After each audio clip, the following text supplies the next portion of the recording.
बिस्मिल्लाहिर्रहमानिर्रहीम। अस्सलाम वालेकुम दोस्तों, मसूद ताबिश साहब जो बागी जनाब में इनसे मुलाकात हुई है, ये रेगुलर यहाँ योगा करवा भी रहे हैं और कर भी रहे हैं और एक मैसेज देना चाह रहे हैं। इनसे बात करते हैं। अस्सलाम वालेकुम ताबिश साहब, योगा के बारे में जो मैसेज जो बताएं।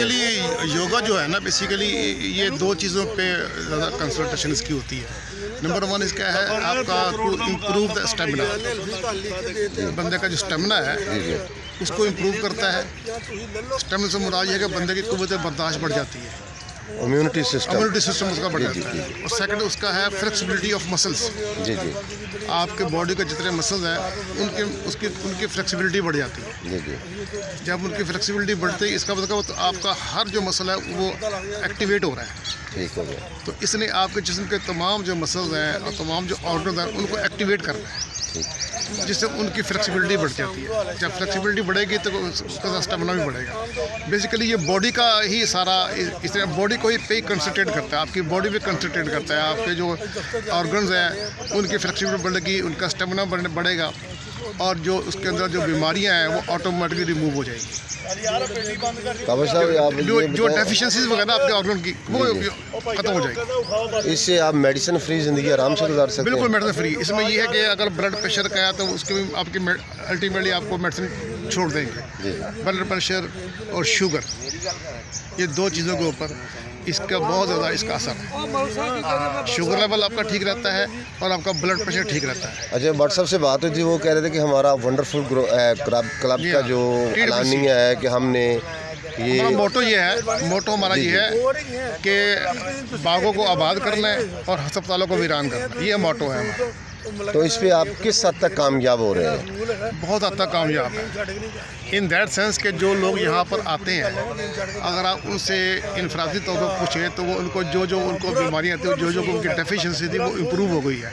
और बेशुमार लोगों ने मेडिसिन छोड़ दी है। बेशुमार लोग थे जिनको घुटनों की तकलीफ़ थी, कमर की तकलीफ़ थी, वो सारी की सारी ठीक हो गई है।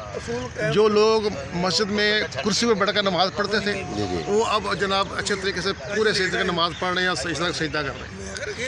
अच्छा ताबिश साहब, आप ये बताएं कि ये आपका औकात का टाइमिंग क्या है? यहाँ कितने बजे क्लास शुरू होती है? आप बेसिकली हमारा जो टाइमिंग है ना वो रिलेट करता है फजर की नमाज के साथ। जी जी, तो फजर की नमाज जब उसका टाइम पीछे आता है तो हमारा भी टाइम पीछे आना शुरू हो जाता है। ये तकरीबन फजर की नमाज से तकरीबन 20-25 मिनट के बाद हमारा टाइम शुरू होता है। आजकल फजर की नमाज 4:30 बजे हो रही है तो हमारा टाइम 5:05 के ऊपर 5 बजे, 5 से आधा घंटा 1 घंटे का होता है। 1 घंटा का 1 घंटे का हमारा सेशन।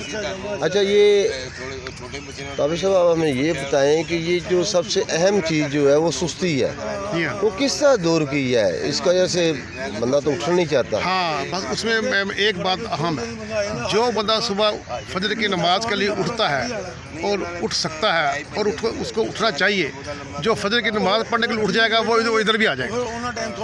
जो नमाज के लिए नहीं उठ सकता उसके लिए यहाँ आना मुश्किल है। नहीं, ये सुस्ती पे किस तरह काबू पाया जा सके? असल तो मामला सुस्ती है। देखिए, हमारा एक सबसे बड़ा जो हमें ये जो हमें सिखाते हैं वो ये कहते हैं कि आपने अपनी रात की नींद पूरी करनी है।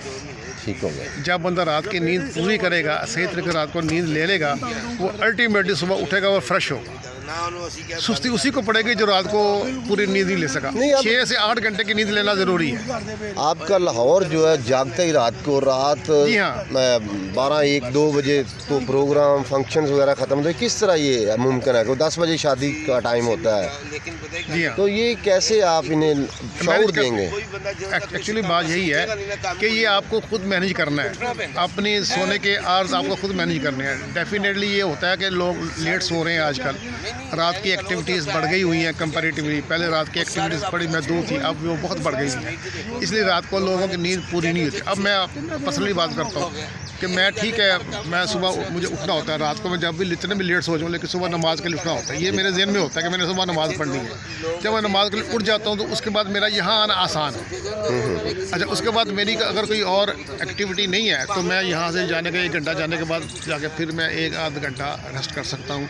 उसके बाद मैंने अपने ऑफिस में जाना है या मैंने अपने दुकान, मोस्टली यहाँ पर लोग हैं वो ज़्यादा कारोबारी लोग आते हैं, और उनकी दुकानें 9-10 बजे खुलती है, तो उनको यहाँ से जाने के बाद भी ना वो 1-2 घंटे के लिए वो थोड़ा अपना रेस्ट मिल जाए। बुनियादी बात यही है कि फ़जर की नमाज़ का जो है ना आप अपने ज़हन में रखें कि जिस बंदे ने फ़जर की नमाज़ के लिए उठना है ना, वो उसको यहाँ पर आना उसके लिए आसान है। जिसको फ़जर की नमाज़ के लिए उठना मुश्किल है, उसको यहाँ आना भी मुश्किल है।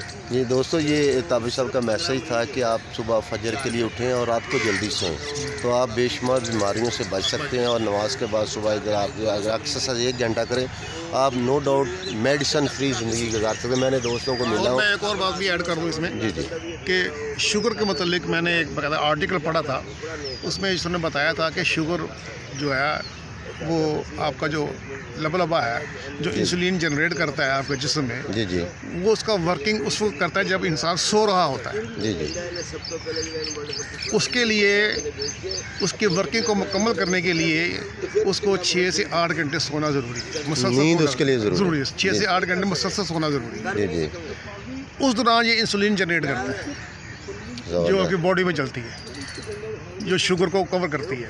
ठीक ठीक। अगर ये इंसुलिन जनरेट नहीं करेगा तो अल्टीमेटली ये बोलो तो आपका शुगर लेवल बढ़ जाएगा, फिर आप जो दूसरी आर्टिफिशियली गोलियां खाएंगे या इंसुलिन लेंगे इंजेक्शन के ज़रिए, लबलबा काम नहीं कर रहे। लबलबा काम उसको करना जब आपने सही माने में 6 से 8 घंटे नींद लेनी है। ज़बरदस्त, ये बेहतरीन बहुत खूबसूरत बात की कि अगर आप शुगर फ्री भी ज़िंदगी गुजारना चाहते हैं और रेगुलर 6 से 7 घंटे पुरसकून डीप स्लीप लें, तो कह रहे रात को आप 9-10 बजे सो जाएं और सुबह अर्ली फजर के वक्त उठें। इसलिए अल्लाह के तबारक तआला ने तहज्जुद को मोमिनों के लिए बेहतरीन वक्त टाइम दिया है। और नमाज का जो है ना, सुबह की फजर की नमाज का अगर आपके यानी कि शऊर लाशऊर में ये चीज़ बैठी है कि मैंने सुबह की फजर की नमाज़ पढ़ी है, तो आप डेफिनेटली उठ जाएंगे। ये अल्लाह ताला का एक ऐसा सिस्टम है कि वो ऑटोमेटिकली अगर आप रात को ये सोच कर सोए हैं कि मैंने सुबह की नमाज़ पढ़नी है, फजर की नमाज़ पढ़नी है, तो आपकी आँख खुल जाएगी, चाहे आप रात लेट सोए हैं या जल्दी सोए हैं। तो जब फजर की नमाज़ के लिए आप उठेंगे then you will come in park. तो ये ताबिश साहब आप ये बताना पसंद करें कितने अरसे से आप योगा कर रहे हैं, किस दोस्तों ने आपको तरगीब दिया, किस तरह आप दोस्तों को पैगाम देते हैं? ऐसा तक मुझे 2-3 साल हो गए हैं,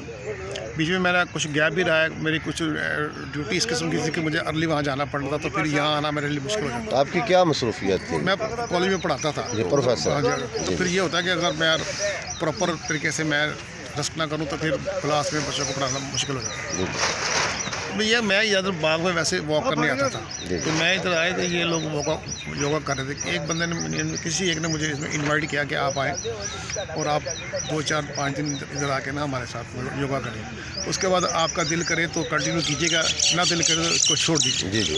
अच्छा, दोस्तों ने दावत दिया? या तो वो मैंने 6-7 दिन जब ये मैंने की, तो फिर वो मुझे उसमें इतना यानी कि इंटरेस्ट मेरा डेवलप हुआ कि फिर मैंने रेगुलर आना शुरू कर दिया। फिर मैंने मैट भी खरीदा, मैंने ये बैग लिया और उसी मुताबिक ड्रेस भी लिया।